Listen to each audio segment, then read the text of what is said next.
قربانی سے متعلق کسی بھائی نے بہت ہی اہم مسئلہ پوچھا ہے۔ قربانی کرنے والے شخص کے لیے ذی الحجہ کا چاند نظر آنے سے لے کر قربانی کا جانور ذبح ہونے تک ناخن اور بال وغیرہ نہ کاٹنا،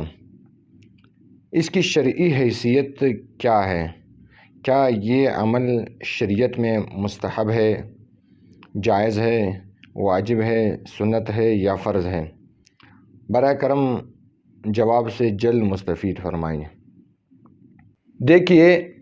قربانی دینے والا شخص یعنی وہ شخص جس کا ارادہ ہو قربانی کرنے کا، قربانی دینے کا ارادہ وہ رکھتا ہو،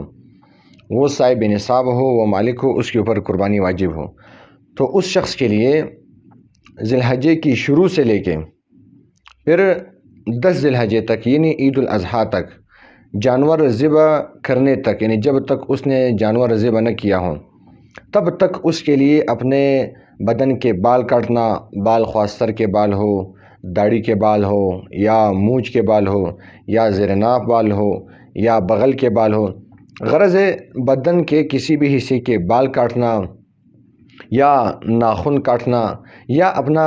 کھال کاٹنا۔ کھال کا مطلب یہ ہے یعنی جو زائد کھال ہوتا ہے بدن پہ، کبھی کبھار ہاتھوں پہ یا پیروں پہ اس طرح زائد کھال وہ آ جاتا ہے جس کے کاٹنے پہ انسان مجبور ہو جاتا ہے کہ اس کو کاٹ دیں۔ یہ سارا کاٹنا اگرچہ جائز ہے لیکن مستحب اور اولا بات یہ ہے کہ ان کو نہ کاٹا جائے، یہ قربانی دینے والے شخص کے لیے۔ اس کے بارے میں ایک حدیث آپ لوگوں کو سناتا ہوں، صحیح حدیث ہے، صحیح مسلم کا حدیث ہے، پھر اس کے بعد انشاءاللہ اس مسئلے پہ تفصیلی گفتگو کریں گے۔ حدیث ام المؤمنین حضرت ام سلمہ رضی اللہ تعالی عنہا نے نقل کیا ہوا ہے، جو بہت ہی بڑی صحابیہ ہے۔ وہ نبی کریم صلی اللہ علیہ وآلہ وسلم سے نقل کرتے ہیں۔ حدیث کا مفہوم کچھ اس طرح ہے، اس کا ترجمہ اس طرح ہے کہ آپ صلی اللہ علیہ وسلم نے ارشاد فرمایا، جب ذو الحجہ کا پہلا عشرہ شروع ہو جائے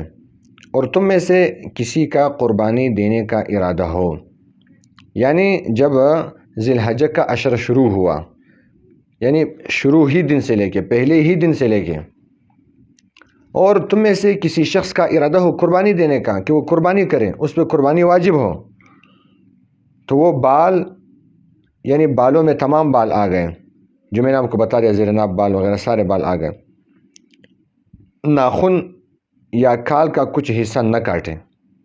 یعنی وہ اپنے بال میں سے کوئی بھی بال نہ کاٹیں، اور اسی طرح وہ ناخن کا کچھ حصہ نہ کاٹیں، یعنی کوئی بھی ناخن نہ کاٹیں، اسی طرح وہ اپنے کھال کا کچھ حصہ نہ کاٹیں جب تک قربانی نہ دے دیں، یعنی جب تک اس نے قربانی نہ کیا ہو تب تک وہ اپنے ان 3 چیزوں میں سے 3-4 چیزوں میں سے کوئی چیز بھی نہ کاٹیں۔ اب یہ کب سے شروع ہوتا ہے؟ یہ ذی الحجہ کی پہلے دن سے لے کے شروع ہوتا ہے۔ ایک اور روایت میں یہ صراحت بھی موجود ہے، یہ اس حدیث کی تشریح میں لکھا ہوا ہے، ایک اور روایت میں یہ صراحت بھی موجود ہے کہ ذو الحجہ کا چاند طلوع ہوتے ہی ان چیزوں سے رک جائے، یعنی جیسے ہی ذو الحجہ کا چاند طلوع ہو گیا، وہ آپ کو نظر آ گیا، تب سے جانور قربانی کرنے تک یعنی جانور ذبح ہونے تک ان چیزوں سے رک جائے، ان چیزوں کو جو ہے وہ نہ کاٹیں۔ یہ تو ایک مسئلہ ہوا۔ اب دوسرا مسئلہ، اس کا نہ کاٹنا یہ کیا ہے؟ واجب ہے، مستحب ہے، سنت ہے، فرض ہے، کیا ہے؟ اگر کسی نے کاٹ دیا بالفرض و تقدیر تو پھر اس کا کیا حکم ہوگا؟ ایک مسئلہ۔ دوسری بات یہ ہے، اگر کسی کے بال زیادہ بڑے ہو گئے ہوں یا اس کے ناخن بہت ہی زیادہ بڑے ہو گئے ہوں تو پھر اس کے لیے کیا حکم ہے؟ دیکھو، اس کا نہ کاٹنا یہ کوئی فرض عمل نہیں ہے، کوئی واجب عمل نہیں ہے، کوئی سنت عمل نہیں ہے، بلکہ یہ مستحب عمل ہے، یعنی ان 10 دنوں تک بندہ اپنے ان 3 چیزوں میں سے کوئی چیز نہ کاٹے، بال، ناخن اور اسی طرح کھال، تو یہ مستحب اور اولا بات ہے، اچھی بات ہے۔ اگر کسی نے کاٹ دیا تو اس کے قربانی پہ کچھ اثر نہیں پڑتا ہے، اس کا قربانی ہو گیا، اس کا قربانی بالکل جائز ہے، قربانی پہ اثر نہیں پڑتا ہے۔ دوسری بات، اگر کسی شخص کے زیر ناف بال وہ 40 دن سے اس نے نہ کاٹے ہو، تب ذی الحجہ کا جو مہینہ ہے وہ طلوع ہو گیا، اس کا چاند نظر آ گیا،